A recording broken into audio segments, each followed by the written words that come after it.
goddamn heated rivalry for making unattainable gay fantasy seem so easy. In my case, it was backpackers instead of hockey players. Because backpacking was the only respectable masculine activity I was good at, unlike anything involving balls, bats, pucks, or boards. See, I grew up with 3 jock brothers and a jock dad, always feeling like something lesser. I never understood their love of competitive team sports. It's hard to care about winning a game when you're just trying to not look like you're mentally undressing your teammates. I've come a long way in rebuilding my self-image, but if you tell me to throw a football, I just imagine myself a few steps away from competing on Drag Race. No one introduced me to backpacking. I didn't grow up camping or hiking. It's not a thing that Jews do. Once my people got safely away from the pogroms and the Nazis, we stayed indoors where it's safe and air-conditioned. Why go looking for trouble with bears and snakes in the woods? But once I discovered outdoor spaces and worked my way up for traveling for days with everything I need on my back, it was magical. I uncovered a new version of myself.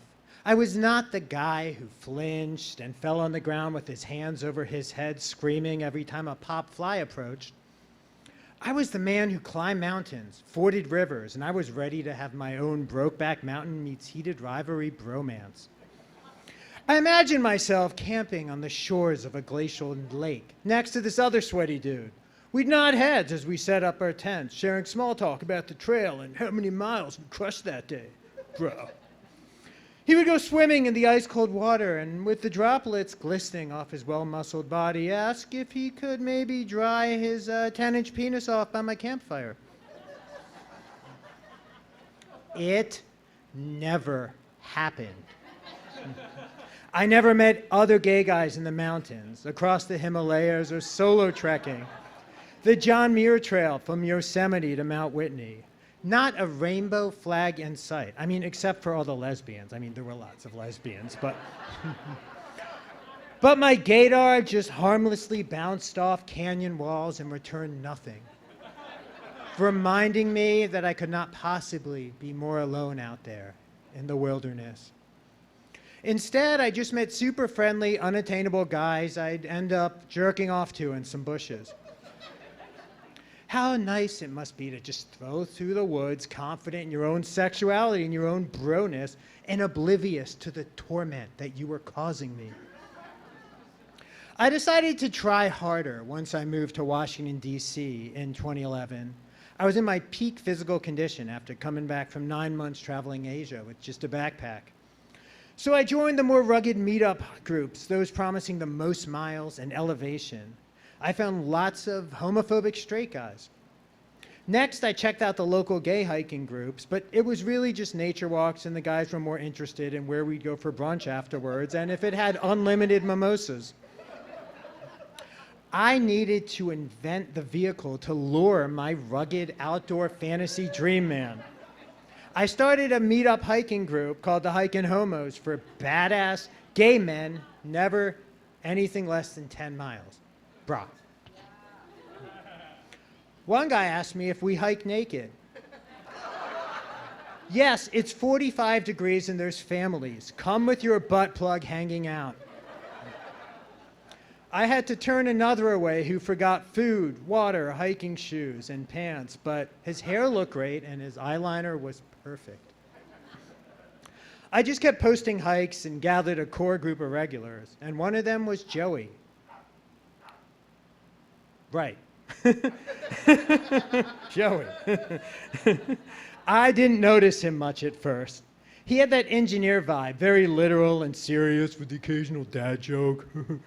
But I thought his nose was kind of big and he was awkwardly preppy, but I could see us as friends and we both loved anything outdoors. We started doing runs together, went biking, and grabbed drinks afterwards. And I began noticing his hazel eyes and wondered about that lean body. One day, I impulsively leaned in and kissed him. And he stood back and said, I've never done that before. I was trying to figure out what he meant. Kissed a friend, kissed a Jew, kissed somebody with bad breath. Did I have bad breath? He meant he had never kissed a guy, actually kissed anyone. Joey was 30. But Joey was the first guy I was attracted to who liked doing all the outdoor stuff. He was pretty quiet and serious, but it was nice to have a captive audience for all my sarcastic ADHD chatter, and we bonded over rewatching Star Trek: The Next Generation. I liked his dog with the funny overbite and soon owned more of his virginal furs than I should have been comfortable with. 5 weeks into being boyfriends, we were camping in West Virginia to escape a heat wave. It was that cinematic moment where I was in the woods, sharing a tent with an actual other man, and there was so much beauty around us. It just felt like the right time to pull out the poetic proclamation of my love that I had carefully handwritten ahead of time. I read it to him and awaited his enthusiastic response where he cried out, "Yes, Leo Dekelbaum, yes, I love you too, maybe even more than you love me." And he looked into my eyes and said, "Thank you."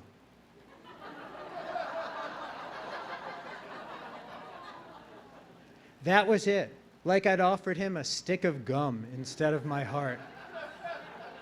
This was not my Brokeback fantasy man. This was not my heated rivalry romance. This was over. There is no coming back from, "Oh, thank you." I next moved to San Diego, where there were actual outdoor groups for gay backpackers. I met up with Perfect Pace, based out of LA, where members were gradually doing the Pacific Crest Trail in sections. These were not the bros I was looking for either, but I grew to love the quirky characters for who they were. I wasn't alone in the woods anymore. There was Michael, a short, bald Jewish man in his late 50s who could recite the entire score to musicals by heart. He would serenade us every night at our campsite while we challenged him. 7 brides for 7 brothers? Pfft, easy. Gypsy? Pfft, don't make me laugh. Marco had the enthusiasm of a human puppy. Every time we stopped, he would musically ask, "What's happening? What's happening? What's happening?" Dozens of times a day. "I still have the same rash and blisters since the last time you asked, Marco." He never missed an opportunity to swim, relentlessly pestering me to join him in a half-frozen lake or a pond with a dead raccoon drifting a few feet away. Eventually, I learned to appreciate his optimism as a sharp contrast to my pessimism. There were many more who joined us on our backpacking trips over summers. We made snarky quips during the day and talked about our damages at night. I've always struggled to connect with other gay men, and these trips helped me to understand myself. I realized that going into the woods with a pack doesn't make you any less flamboyant or any more of a man. It doesn't make you instantly attractive or turn you into some unrealistic porn fantasy. It's just a thing I love doing. I've been single for 10 years at that point. My dating profiles proclaimed me as a rugged outdoorsman, but I started to question whether I was actually repelling people. I love the outdoors, but I also love improv, storytelling, and cooking. Why did my dates have to come with a tent and a poop shovel in hand? So I softened my profile to see what would happen. I matched with more guys who were curious about having adventures outdoors. I took a chance and met up with Eric. Eric was someone who wondered about local trails for 17 years, but never went on any of them. Someone who camped, but next to his car at a music festival. I learned he was also someone who said yes to new things and loved them. He was someone who was waiting to come out of his shell, but also someone who taught me to reconsider this one-dimensional other that I thought I wanted. We went backpacking, and I showed him everything I learned. I watched him crawl on his hands and knees along trails that shouldn't terrify a small child, much less an adult man. I cut off his whimpering and swore, "I'm never taking you hiking again." And he said, "I'm proud of myself. I'm doing it. I'm just very slow."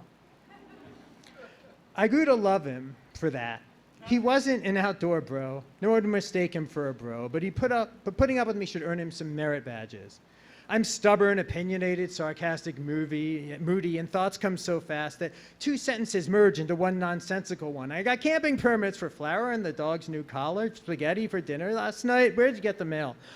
Eric is patient, sensitive, goofy, and balances my worst traits. I don't identify as a 48-year-old former backpacker with a wonky right knee and a weird nerve issue in my arm right now. I'm part of something bigger, in us. And Eric is a collection of all the things that complement me, prop up my weaknesses, and fill me with the love that gets new edges every day. I only wish I figured out sooner what I wanted. Thank you.